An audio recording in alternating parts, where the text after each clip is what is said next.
അല്ലാ. പടച്ച റബ്ബേ, ഒരു സഹോദരി ഭർത്താവ് ക്യാൻസർ വന്ന് മരണപ്പെട്ടു പോയി റബ്ബേ. 3 ചെറിയ പെൺകുഞ്ഞുങ്ങളുമായി കഴിഞ്ഞപ്പോ ഒരു വീടില്ലാതെ റബ്ബേ, ഷീറ്റ് കൊണ്ട് മേഞ്ഞ ഒരു ഹാളിന്റെ അകത്താണ് അവരുടെ ഹാളും കിടപ്പുമുറിയും അടുക്കളയുമെല്ലാം.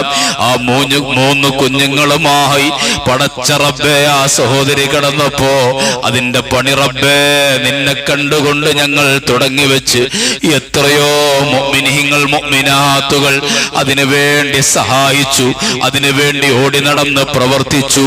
പടച്ച റബ്ബേ, ഇന്ന് അൽഹംദുലില്ലാഹ് ദാറുൽ ഖൈർ എന്ന പേരിട്ട ആ വീടിന്റെ ഉദ്ഘാടനം കഴിഞ്ഞ് അൽഹംദുലില്ലാഹ് പടച്ച റബ്ബേ സ്വർഗത്തിലിരുന്നു കൊണ്ട് ആ സഹോദരിയുടെ ഭർത്താവ് കാണുന്നുണ്ടാകും. റബ്ബേ, നീയാണ് വലിയ